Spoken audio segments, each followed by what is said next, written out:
Halo semuanya, kembali lagi di video pembelajaran ekonomi. Di video kali ini kita akan melanjutkan pembahasan mengenai terbentuknya harga pasar. Sebelumnya kita sudah membahas mengenai permintaan.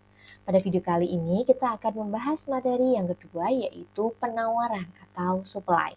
Adapun tujuan pembelajaran pada video kali ini yaitu peserta didik mampu memahami konsep dari penawaran, mulai dari pengertian, faktor yang mempengaruhi, jenis dan fungsi penawaran, serta kurva penawaran. Selain itu, kita sudah melakukan kegiatan eksplorasi konsep mengenai penawaran. Langsung saja kita bahas ke materinya. Pengertian penawaran merupakan jumlah barang yang ditawarkan oleh produsen kepada konsumen pada tingkat harga dan waktu tertentu. Jadi di sini produsen melihat peluang pasar, akhirnya dia menentukan jumlah barang berapa yang harus dia tawarkan. Hal ini tentunya tidak lepas dari faktor yang mempengaruhi penawaran tersebut. Yang pertama ada dari harga barang itu sendiri. Jadi harga barang itu mempengaruhi jumlah yang ditawarkan. Kemudian harga barang substitusi. Apakah barang yang diproduksi itu ada penggantinya atau merupakan barang yang saling melengkapi? Itu tentunya akan mempengaruhi jumlah barang yang diproduksi ataupun ditawarkan ke konsumen. Yang ketiga tentunya terkait biaya produksi. Biaya produksi itu mencakup ada bahan baku, tenaga kerja maupun biaya lain-lain. Yang mana tentunya biaya produksi akan mempengaruhi harga pokok produksi, di mana kalau harga pokok produksinya sudah tinggi, tentunya akan mempengaruhi yang namanya harga jual. Jadi kalau kita harga produknya sudah tinggi, tentunya keuntungan yang kita harapkan tidak bisa sesuai dengan ekspektasi, karena kalau kita jual dengan harga yang tinggi tentunya konsumen akan lari mencari choice lain gitu. Kemudian yang selanjutnya ada kemajuan teknologi. Ini tentunya terkait dari kemampuan untuk menghasilkan atau memproduksi suatu barang. Semakin canggih teknologi yang digunakan tentunya untuk memenuhi kebutuhan pasar dapat dilakukan dan sebaliknya. Selanjutnya ada ekspektasi di masa depan yang diharapkan oleh produsen. Ketika jumlah yang ditawarkan pada momen tertentu tentunya akan berpengaruh terhadap pendapatan mereka. Kemudian ada peningkatan jumlah produsen. Nah, di sini misalkan kalau kita kenal ya di negara kita mungkin ada istilah FOMO ya, ikut-ikutan. Misalkan ada barang yang sedang dijual, sedang viral. Nah, tentunya banyak produsen yang ikut-ikutan. Nah, di sana tentunya jumlah barang yang ditawarkan kan menjadi pertimbangan ketika kita mau menawarkan barang tersebut. Takutnya tidak bisa bersaing dan malah tidak laku. Kemudian ada pengaruh lain yaitu pengaruh peristiwa alam seperti bencana. Hal ini sangat mempengaruhi. Mengapa? Karena apabila terjadi peristiwa alam seperti bencana banjir, tanah longsor, kemudian ada gunung, tentunya akses untuk pendistribusian barang akan terganggu. Sehingga sebagai produsen harus bisa menentukan jumlah yang sesuai yang harus ditawarkan ke konsumennya. Setelah itu, kita mengetahui faktornya, kita juga harus tahu hukum penawaran. Nah, untuk hukum penawaran itu berbeda dengan hukum permintaan. Hukum penawaran sama harus berlaku dalam kondisi ceteris paribus, di mana hanya harga barang itu yang berubah. Sedangkan faktor-faktor yang lain tadi itu tidak berubah atau tetap, maka hukum penawaran dapat berlaku. Bunyi hukum penawaran. Jika harganya naik, price-nya naik, maka supply-nya juga akan naik. Tapi ketika harganya turun, tentunya jumlah penawarannya akan turun. Karena kita sebagai produsen punya asumsi harus mencari keuntungan dari yang kita lakukan. Nah, dari sini kita tahu bahwa hubungan korelasinya adalah positif ataupun berbanding lurus. Karena tadi apabila harganya naik, tentunya penawaran akan naik. Selanjutnya terkait jenis permintaan penawaran. Jenis penawaran itu kita bisa lihat dari sisi produsen. Ada produsen marginal, submarginal, dan supermarginal. Kalau produsen marginal itu merupakan produsen yang menjual barangnya sama dengan harga pasar. Kalau submarginal itu adalah produsen yang menjual harganya di atas harga pasar. Sedangkan produsen yang super marginal itu mampu menjual barangnya di bawah harga pasar. Tentunya harga pasar itu bukan harga produksi ya, yang mana kalau harga produksi dengan harga pasar tentunya sudah ada margin atau keuntungan yang didapatkan oleh produsen. Kemudian juga ada penawaran individu yang berlaku secara personal. Kemudian kalau pasar merupakan kumpulan dari penawaran individu membentuk penawaran pasar. Setelah mengenal hal tersebut, kita lihat cara menggambar kurva penawaran.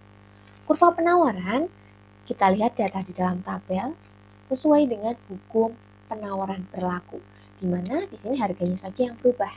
Nah, kini bisa tahu bahwa hukum penawaran adalah harga tinggi, maka permintaan akan banyak, jumlah yang ditawarkan akan banyak. Sehingga ketika kita menggambar kurva, itu dari kiri bawah ke kanan atas. Jadi melereng ya, kalau kita lihat itu merupakan kurva penawaran. Selanjutnya kita akan tahu bahwa kurva penawaran itu bisa mengalami pergerakan dan pergeseran. Yang pertama terjadi pergerakan kurva. Pergerakan kurva penawaran itu hanya terjadi ketika harga barang itu berubah, sedangkan faktor lain tetap dengan kondisi tadi ceteris paribus di mana hukum penawaran berlaku. Nah, di sini ketika kurva mengalami pergerakan, itu pergerakannya naik atau turun. Harganya kalau tinggi otomatis naik, kalau harganya turun akan jumlah yang diminta akan turun. Selanjutnya terkait pergeseran kurva. Kalau bergeser itu ke kiri atau ke kanan. Sedangkan harga barang itu tetap, maka kondisinya P-nya akan tetap ya kalau kita lihat. Jadi kita melihat kurvanya bergeser ke kiri atau ke kanan. Semisalkan kita contohkan biaya produksi barang. Kalau biaya produksi barangnya itu naik, maka yang terjadi akan terjadi penurunan permintaan. Karena kalau misalkan harganya semakin tinggi, otomatis produsen akan mempertimbangkan jumlah barang yang diproduksi atau mengurangi barang yang diproduksi. Maka akan bergeser ke kiri, menyebabkan jumlah barangnya turun. Harganya tetap. Tetapi kalau biaya produksinya terjangkau, misalkan dapat subsidi dari pemerintah, nah itu maka bisa dikatakan akan terjadi penambahan penawaran atau akan naik, bergeser ke kanan, sehingga jumlah barang yang ditawarkan akan naik. Selanjutnya adalah fungsi penawaran. Untuk fungsi penawaran bentuknya bisa QS ataupun PS ya di sini. Kemudian rumus menentukan fungsi sama P min P1 per P2 min P1 sama dengan Q min Q1 per Q2 min Q1. P merupakan price, P1 adalah harga awal, P2 adalah harga setelah terjadinya kenaikan atau penurunan.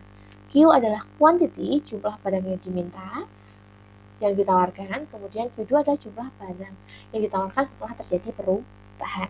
Untuk lebih jelas kita bisa ke contoh soal cerita berikut. Sangat diketahui di sini bahwa ada